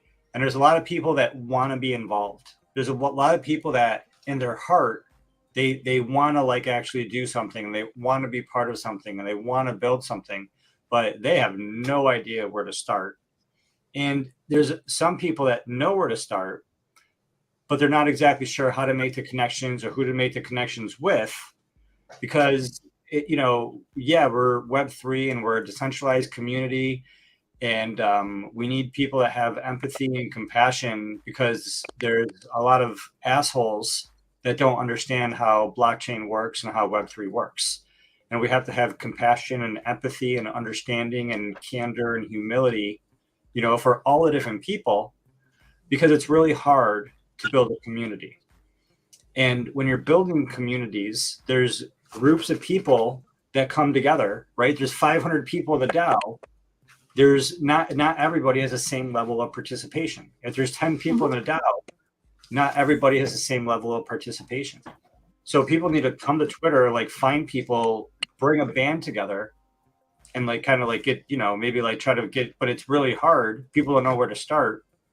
And like me and Twitter, like just fucking wasting my time. Like I'm out here telling people, listen, there's a lot of people who are filling out the ENS small grants or Gitcoin grants. And if you don't know where to start and you're just out there like listening to these shows, flailing in the wind, like trying to figure it all out, go click on all the people in the ENS small grants and go like read what they're doing and reach out to them and say hello, you know what I mean? And ask if you could ever help, and it's like hard and it takes work. And, some people don't want to do the work or they can't do the work. But yeah, Twitter's really fucking distracting and it's horrible. Horrible. It's a bad KPI. I tell everybody it's a bad KPI. Yeah. I mean, I still believe it comes down to, and I'm also like, I've made some amazing connections on Twitter. I'm in no way, no way pissing on it. I think it has like an amazing purpose, and there are some spaces that I like listen to fairly regularly because I always learn something. There's incredible people out there that are sharing what they have learned, and I go to learn. Like that's like my number one thing, but I think that the piece is that as an entrepreneur, you have to figure out what the product is or the service is, and who needs that service. And all that I'm saying is that the people on Twitter aren't your audience. That's why people aren't selling domain names, because we're just like flipping it for like a few $100s here and there. Again, it depends what the audience is. You know what I mean? If your audience is looking for Web3 people that know what they're talking about, you can find them. But if you're trying to like sell like I don't know, whatever you're selling, it's like people aren't buying stuff. People are looking to learn and connect.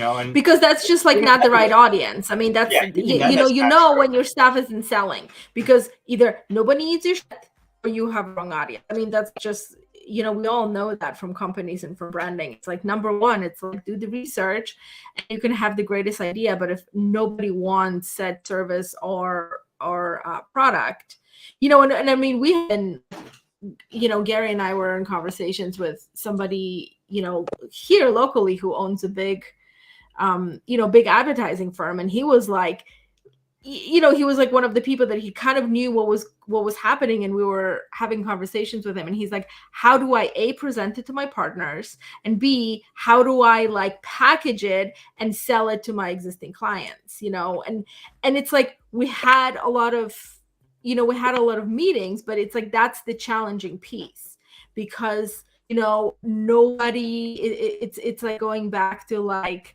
1994 or 1998, like no businesses thought they needed a website. Like all they needed was Yellow Pages. They've done business this way forever.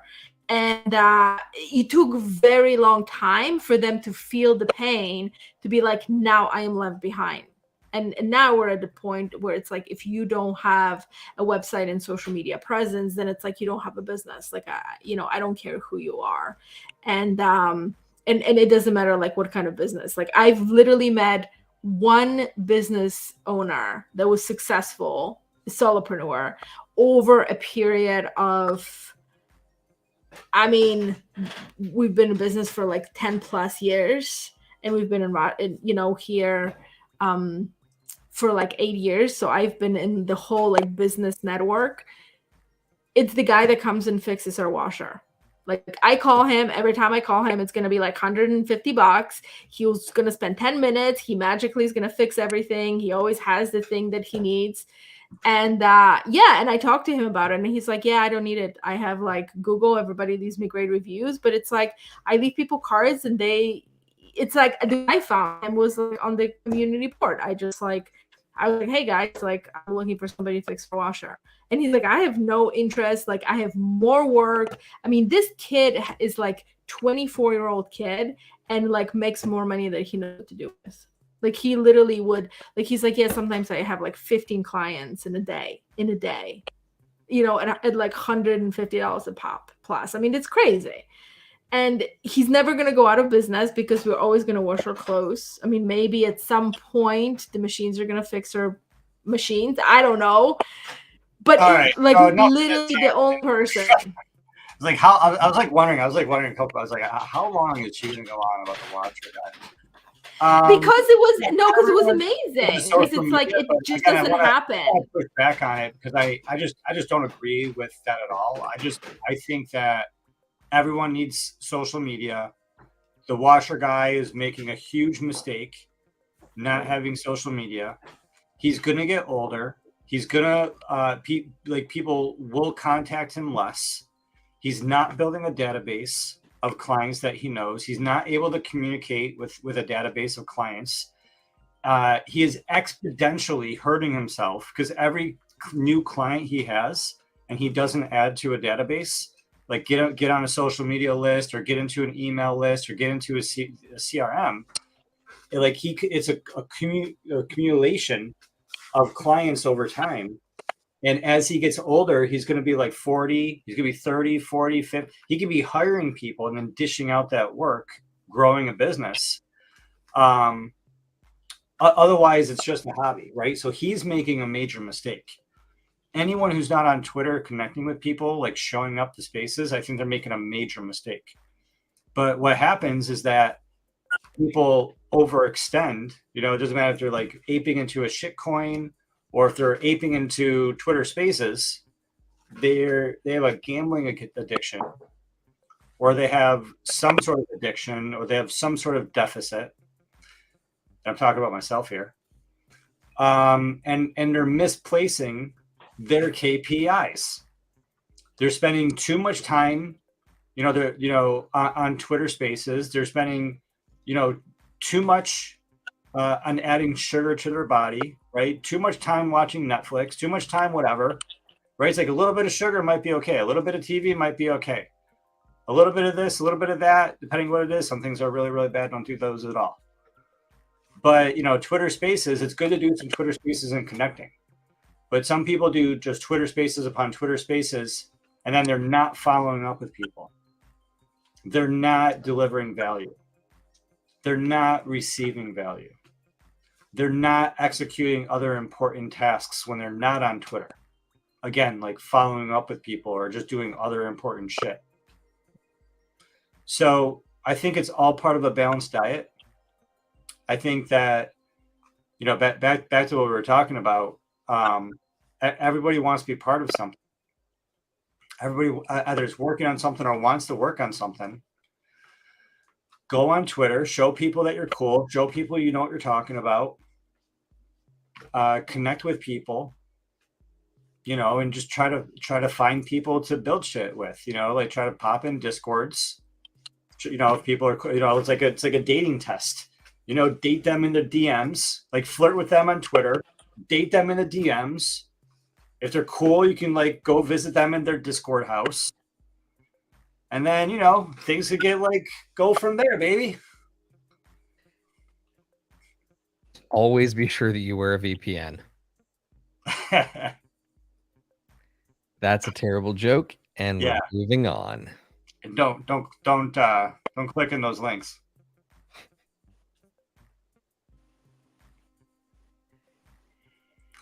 Yeah. So that's all. So it's all. Yeah. So I don't know. So on one hand, it's like, I'm sort of sad with both ends of the spectrum. I'm sad with the end of the spectrum of like I sympathize with all the people who aren't getting funded.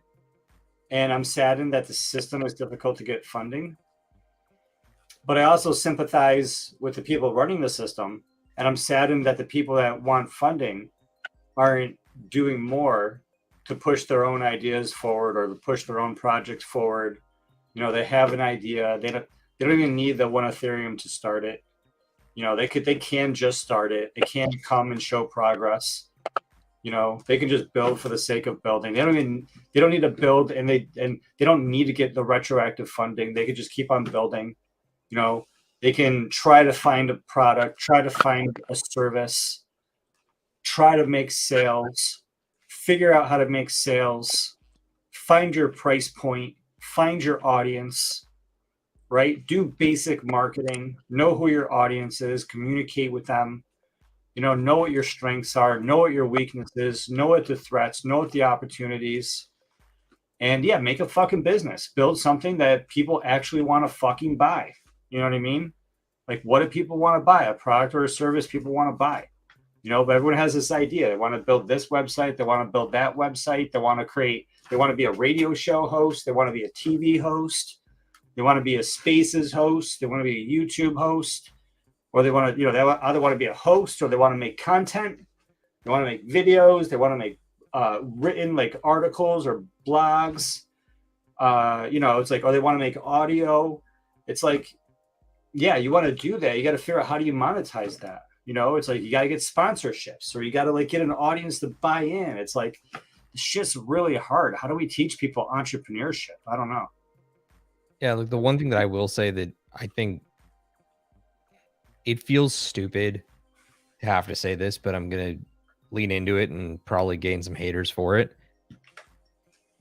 Just as you need to like continue to press the buttons and figure out your rev strategy and really develop something that is worth putting forward to Gitcoin grants, name a grant program, just as much you need to be asking yourself, do I really fucking need this to get started? Because a lot of people out there, they're just out there just begging for a few ETH, right? They're begging for Gwei. I'm not talking about Gwei Man. Nobody's begging for Gwei Man these days. He can, of course, hit me in the DMs if he wants to talk about that. But you can do so much to get upstart and to gain clout and to gain notoriety for what you're doing and what you're known for. Once you hit that and you actually bring forward a proposal that is worth its salt, that's when you will be able to garner the type of votes that you need to get it through. I struggle with that all the time. Like, there was a reason why I never put Shark Tank up for funding. Never. Because we don't need it. We can just simply utilize the strategy that we've used to grow. And if there at some point becomes an opportunity for us to take up, a chance to scale, then sure, we may discuss it, but it's never like an essential thing for function, right? I don't know. I think that far too many people are applying with nothing to back it up, and that's a problem. So that's my 2 cents of what grinds my gears this week about grants. Yeah, well, back it up. People are backing it up by doing the work. You're backing it up by doing the work, and I'm not sure how IP works with Twitter and whatnot, but I think you own IP. You own the content for all these shows. Like in I don't know how it works, but in 10 years, if anyone wants to use a clip from your show, they got to pay the IP owner, the content copyright owner. That's you. These are your shows, right? And so, you're building this library of content and perhaps a database of all the information that was ever shared. And, potentially that could be monetized or potentially that could be used. And, that's what I'm saying. We got to figure out like, what are the business models, especially with like, not just traditionally, but with the whole consideration of Web3 features and benefits, what can be done. And people who make code are asking those questions. People who make content, they're asking those questions. And people who make nothing, they're asking those questions too, because they're trying to figure out where to go from here. Products, services, code, content. There's a whole matrix of what could be done. Personally, I'm checking E for all of the above, because I think it's going to take a little bit of everything, and things like AI to making it easier. But yeah, get yourself out there, connect with people, put out some street cred, help people, support people, connect with people, see how you can, help someone who's already building a content thing, help someone who's already building, a code thing, It's actually a really big deal too. Like, and it goes underplayed all too often. Like, you should be out there trying to like collaborate with people and just be a force multiplier for good, right? People just don't do it because they don't give a shit, and that sucks. So they should. So go do something good. Evan does a lot of good things. Yeah, we have to teach people that they have to know to do good shit. Yep. Give more than you get. There you go. See, this kid's been taking notes. Good. Giving notes too.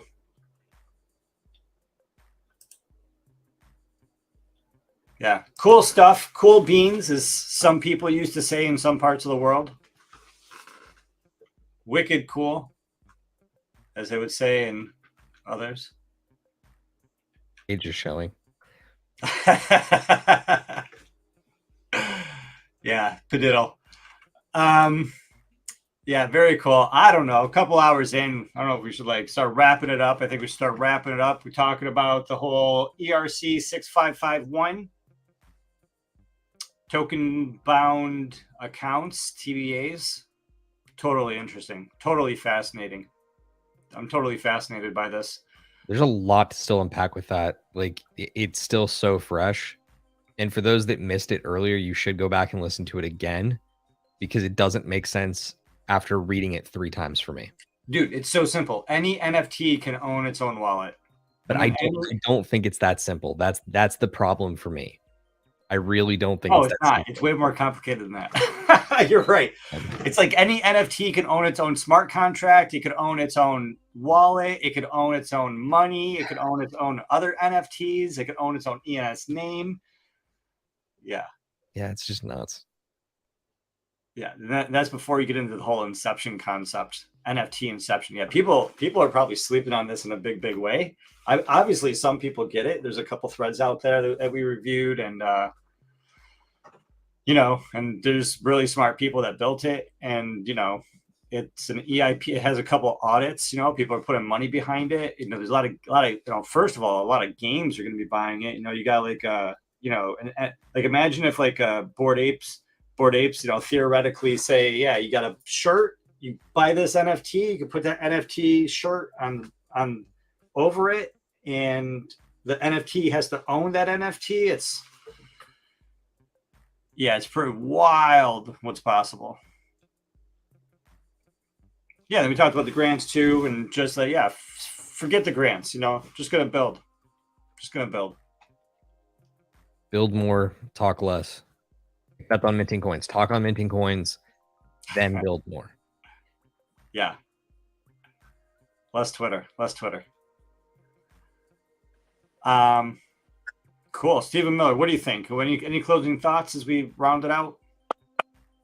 Only closing thought this week for me is if you're at home listening to this, go try something new, do something different in your online strategy, and take the advice from earlier. Figure out better KPIs for yourself, because there's nothing more important right now in the bear than working out what it is that's going to make the difference for you in the bull. So I will leave it there. You can find me on Twitter at @SteveMiller_PHX. We'll be back with more Shark Tank next week. Had the week off. And my good buddy Ralph Quintero is going to be a guest shark next week. So I'm thrilled to have him. Missed him pretty much all season this season. He was a pretty frequent regular in season 1. But he is a busy man doing everything from NFT Miami to, name a different conference that he's at. So really excited to have him. Lots more to come, and only 4 episodes left in season 2. So wow. Yeah. Wow. Keeping it pushing. Yeah, I'll be tuning in. Yeah, I love how organized it is. Evan 15. What do you think? Anything to round us out? Yeah, I'll kind of add to like what Steven was saying and like what was kind of talked about earlier.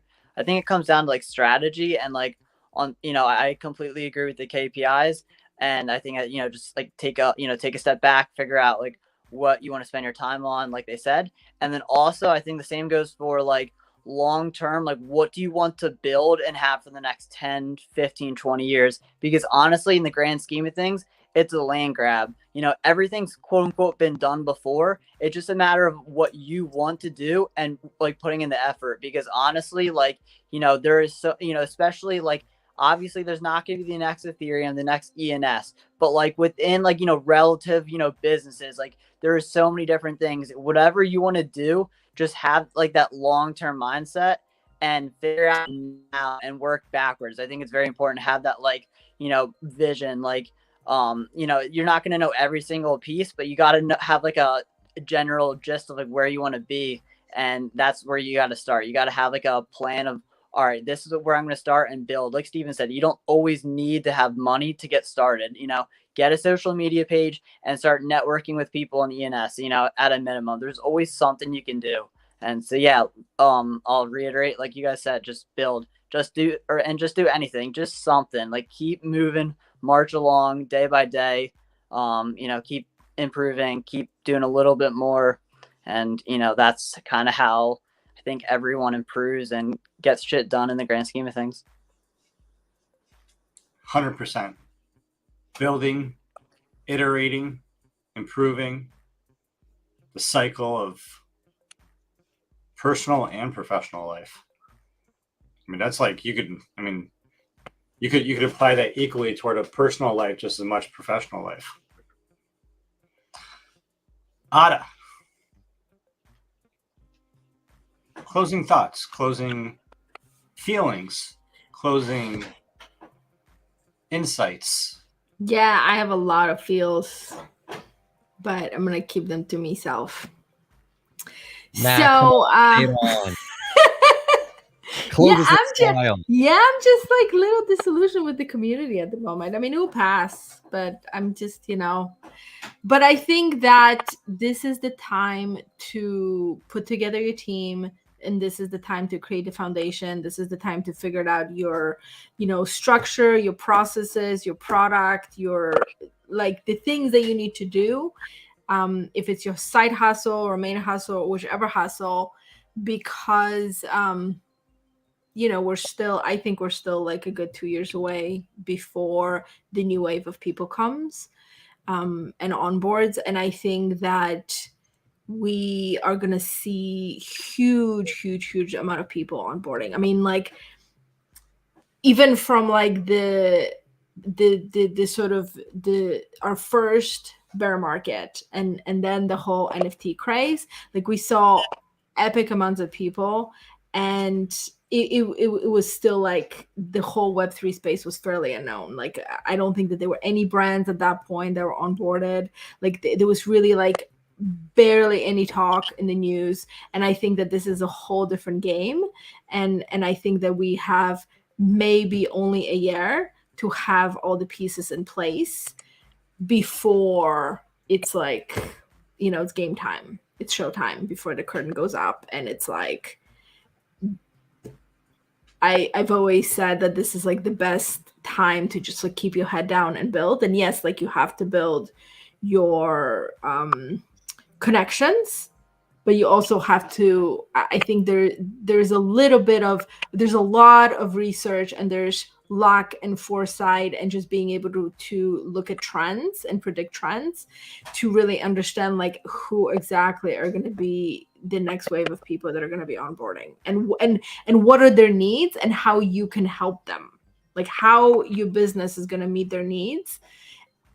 Because otherwise it's not a right match. Like if you build your business and you focus on businesses, but it's not going to be the businesses who on board, you might have missed the mark. Maybe it's going to be the next one, right? So there's that piece of like having a gift of foresight or being able to do the research to understand.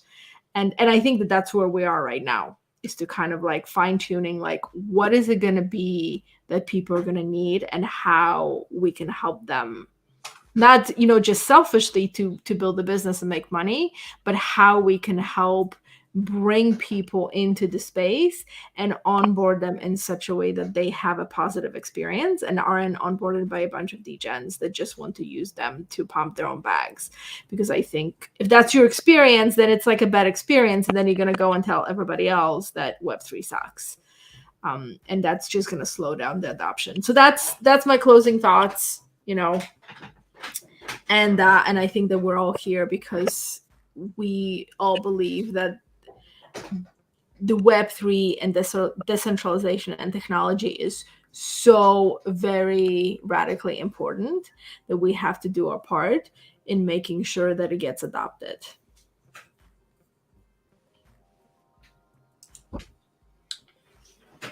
I love that. I love that. Part of me is thinking about it though. I'm thinking about, okay, so the marketing strategy is to onboard people and let them know that as you're onboarding them, things are probably going to get better, although we can't guarantee it. But if they get better, then things are going to be really horrible because they're going to be tricked into all these scary situations and losing their life savings. You know what I mean? And giving them all this bad news, right? That they probably don't want to hear. Then are like, why is Gary and Web3 Domains telling us all this bad stuff? And now I see all my friends doing great. And now I'm scared. And now I see other people winning. And now I start winning. And then I just get hurt. So it's just like, it's strange because people don't necessarily want to hear, you know, the bad news. They don't want to, you know, they don't want to know what they don't want to know. And but I agree 100%, right? Like I want to onboard people, and I just want people to do the opposite of what the market is doing. I want people to dollar cost average and just be cool about it, right? I want people to stay away from the hype of all the bullshit that comes in, the meme coins, because it doesn't matter if, like, how much money that you were going to make on meme coins. You'll constantly be chasing that high again and again. Nobody just rolls in once. Nobody sells at the right point. And even if you did, you're going to want to chase that high. You're going to want to either get back into the same coin or a different coin, and you're not going to time it right. And the house is just going to take all your money back. And it's just a big distraction. It's a cycle that is inevitable. But as we're building what we're building, it's like I say, it's like, on one hand, these things are absolutely going to happen. But on the other hand, how can we build systems that prevent that, or that have care for people, right? That hold space for people as they're onboarding into whatever it is that you're selling. And so, yeah, if you're selling a scam, that's really hard. If you're selling something that actually has value, it should be really easy, right? If you're Aave and you're like, yeah, we're a bank, you deposit your crypto here. And then you tell people, don't deposit more. You know, if you need the money, then maybe you don't want to deposit it, you know? Or if you deposit it, you know, and you have these tokens, you got to be really careful. You don't sell these tokens, you know? It's like the education, like, yeah, that needs to be there to help people. But yeah, people get caught up in that hype, and it's all the same. It doesn't matter if it's the Gitcoin grants or if it's the hype of the market. The good is going to be there, the bad is going to be there, and the ugly is going to be there. But by showing up, by finding your tribe, by putting in the work, that's going to create a lot more of the good. It's going to create the systems that you want to see. You're going to be able to find a place for yourself in the system, and you're going to be able to grow with the system. And then you're going to have your own place, and it might be you or it might be your NFT, but you're going to have your Web3, you're going to have your identity, you're going to be minting. And just like all of us, you or your NFT, you're going to be